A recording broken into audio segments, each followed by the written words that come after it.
84 मंदिर हुआ करते थे। आज की डेट में केवल 8 से 9 ही मंदिर बचे हुए हैं यहाँ पे। हाँ जी, ज़्यादातर ये कुछ आंधी गाज तूफानों में टूट गए और कुछ इनको मुगलों द्वारा खंडित किया गया। हाँ जी, अब चल बताना आइए सर, अरे यहाँ आ जाइए पहले। पापा कोई दिक्कत नहीं। पापा लेकिन अंधे लोगों को पता कैसे चलेगा यहाँ कुछ अच्छा पहले बता पहले सुन रहे हैं, पहले इनका सुनो। अभी समझना है जो अंकल बताएंगे। चलिएगा, good morning, my self is Mukesh Rajak. आप लोगों का खजुराहो मध्य प्रदेश में स्वागत है। आपको पता है अमिताभ बच्चन जी एक ऐड करते हैं, भारत देखो भारत देखो, भारत का दिल देखो, मध्य प्रदेश देखो, घूमो अपना देश, भारत का दिल मध्य प्रदेश। आखिर ऐसा मध्य प्रदेश में क्या है? मिनिस्ट्री ऑफ टूरिज्म ने 28 राज्यों में से जो गौरव दिया है मध्य प्रदेश को, अगर आप मध्य प्रदेश का मैप देखते हैं तो उसमें साफ साफ लिखा हुआ है the heart of incredible India, अतुल्य भारत। आखिर मध्य प्रदेश को क्यों चुना गया?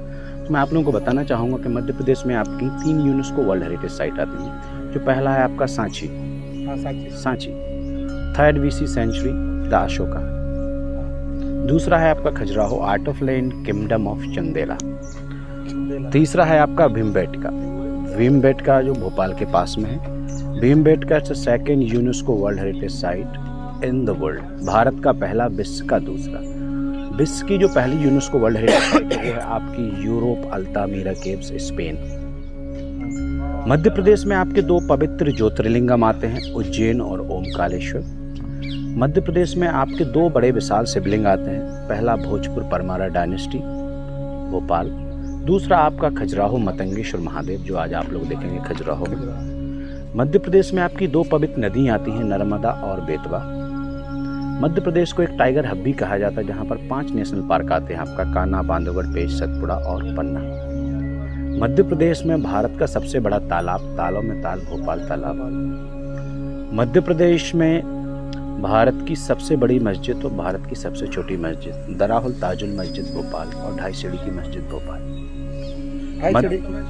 एक मोहम्मद, जब सरदार दोस्त मोहम्मद खान अफगानिस्तान से आया था, जब उसने पहले तो भोपाल को किस नाम से जाना जाता, भोजपाल नगर, क्योंकि राजा भोज वहाँ के फाउंडर थे। लेकिन मुगलों ने उसे कन्वर्ट कर दिया भोपाल। तो उसने अपनी सेना के लिए, आपने अगर हमीदिया हॉस्पिटल का नाम सुना हो जो किले के अंदर है, वहाँ एक 2.5 सीढ़ी की मस्जिद है जो उसने अपने सैनिकों के लिए बनवाई थी कि उनको नमाज पढ़ने के लिए वहाँ ना जाना पड़े। मध्य प्रदेश में एक शक्ति पीठ स्थान आता है आपका शारदा देवी माता मैहर। मध्य प्रदेश में एक ऐसा स्थान आता है जिसको हम फॉलो करते हैं, इंडियन बाइबल रामायण, कामतानाथ चित्रकूट। मध्य प्रदेश में एक ऐसा विश्व का दूसरा मिनी ग्रैंड कैनियन रनहे वाटरफॉल, जो आज से 460 मिलियन ईयर अगो धमाका हुआ था, जो यहाँ से 18 किलोमीटर की दूरी पर है। मध्य प्रदेश में हीरा पाया जाता है जो पन्ना डायमंड्स माइन के नाम से जाना जाता है, एशिया का सबसे बड़ा डायमंड्स माना जाता है। इसीलिए मध्य प्रदेश को भारत का दिल कहा जाता है। मैप में भी देखते हैं तो सेंट्रल इंडिया में है। अब बात करते हैं सुनहरे मंदिरों की, तो इनको निर्माण करवाने वाले हैं, आप लोगों ने राजा चंदेलों का इतिहास पढ़ा होगा। खजुराहो के मंदिरों का जो निर्माण हुआ है वो 9वीं शताब्दी से लेकर 11वीं शताब्दी के बीच में हुआ है। इन मंदिरों का निर्माण करवाने वाले शक्तिशाली राजा चंदेल।